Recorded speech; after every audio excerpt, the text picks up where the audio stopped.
Lanjut ya. Jadi kalau debit ketemu debit ditambah, kalau debit ketemu kredit dikurang, kalau kredit ketemu kredit ditambah. Nih, simpen sini. Ini adalah adjusting trial balance.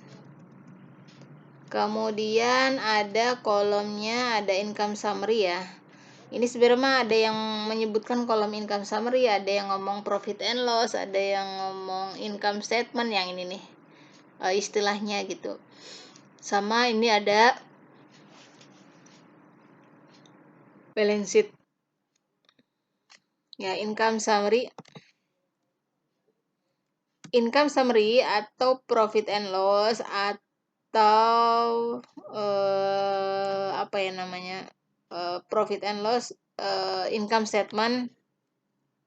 Nah, yang masuk angka ini adalah nih, yang angka depannya 4. 4 apa nih? Yang account numbernya 4 sampai dengan yang ke bawah. Jadi pendapatan dan beban itu masuknya ke dalam income summary. Ya.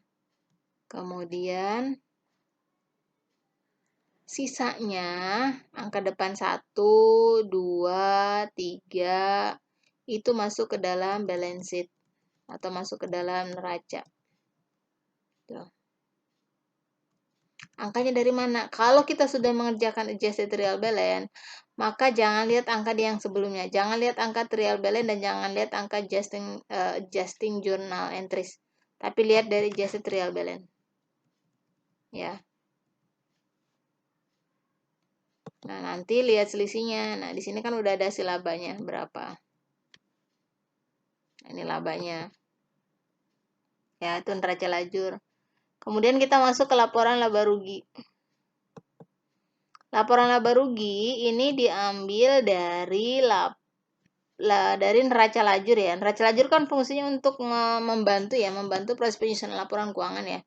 Jadi laba rugi ini diperoleh dari neraca lajur kolom income summary atau income statement atau profit and loss.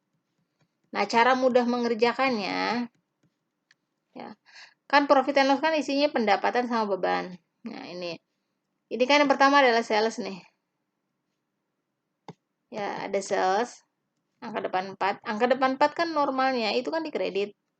Nah, ini yang ada di debitnya, nih kan angka depan 4 ada di debit. Ini berarti dia posisinya mengurangi. Jadi kredit nambah, dia posisinya mengurangi nih. Kalau yang ada di debit. Kita lihat.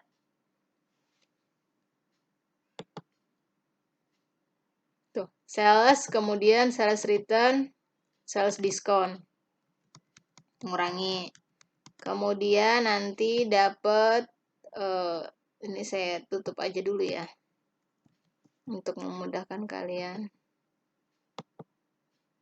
Nah, sales ya, kemudian net sales, kemudian ada cost of goods sold. Cost of goods sold di sini, simpan di sini, itu diambil dari neraca lajur. Kemudian biayanya dibagi, di sini ada sales expense sama general and administrative expense. Kita lihat di sini.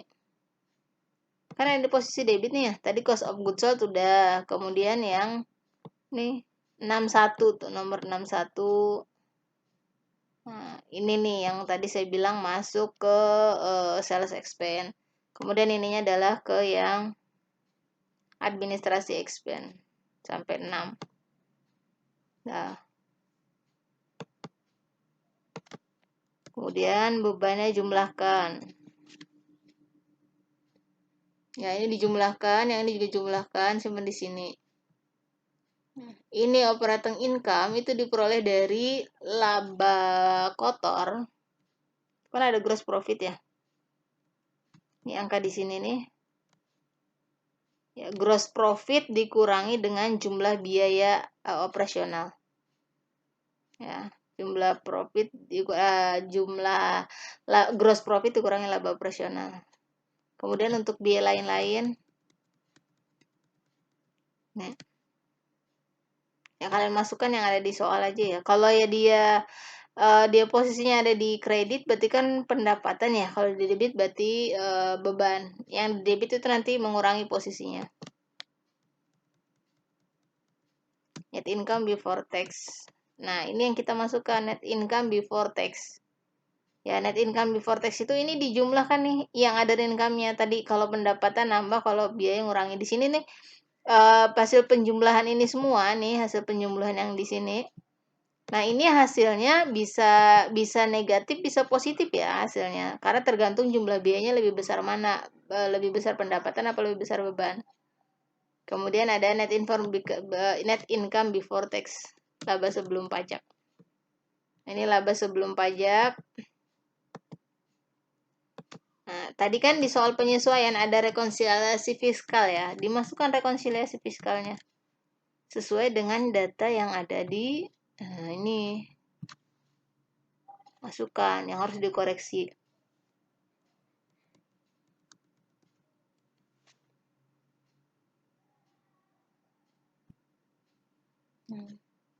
Kemudian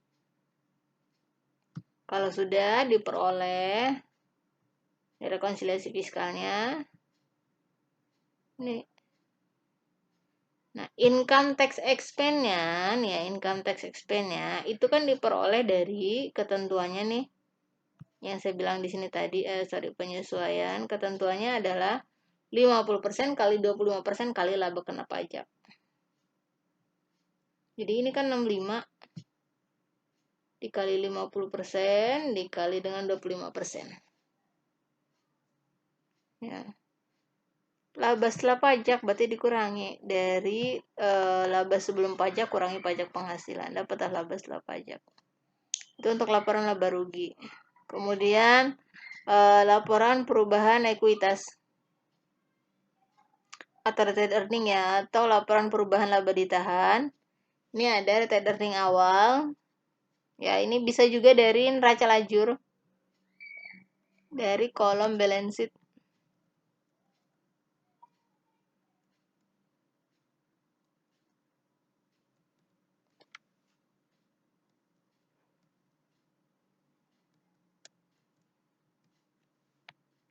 Nah, ini retained earning awal 576 ya, 576. Kemudian ditambah dengan laba. Laba itu dari laporan laba rugi dikurangi dengan dividen. Ini bisa penambahan atau pengurangan. Jadi akhir. Yang berikutnya adalah neraca. Ini walaupun udah ada angkanya, kalian cukup dengar penjelasannya ya, tapi nggak usah ngelihat juga angkanya segini tinggal mindahin. Bukan itu maksud saya, tapi kalian coba ngerjain sendiri dari penjelasan saya. Kalian coba ngerjain sendiri. Nah, itu untuk mengukur kalian bisa atau enggaknya. Jadi ya sekali lagi penekanan saya esensinya adalah bukan kalian udah ada kunci jawabannya saya mau mengerjakan tinggal mindahin aja, bukan itu, tapi kalian bisa gitu. Ya bisa mengerjakan. Karena nanti yang nilai bukan saya, bukan dosen Unsera tapi dosen dari luar Unsera. Dan itu kita juga nggak kenal siapa. Ya. Neraca berarti dari dari neraca lajur ya, dari neraca lajur kolom balance sheet. Tinggal pindahin aja sebenarnya. Tuh. Ini aset tetapnya, aset lancar, current aset. Kemudian ini aset tetapnya, total aset.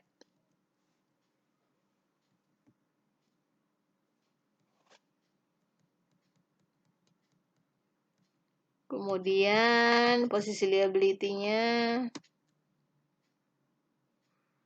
ya dari neraca lajur juga ya. Cuman memang ada tambahan yang income tax payable ya. Income tax payable ini ada tambahan.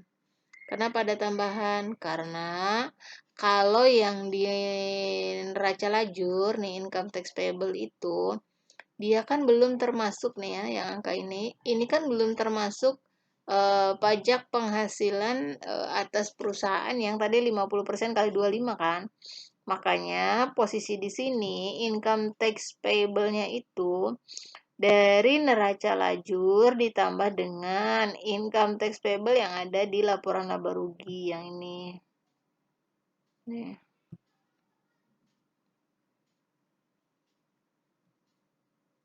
Kemudian bank loan, oke. Long term total. Nah,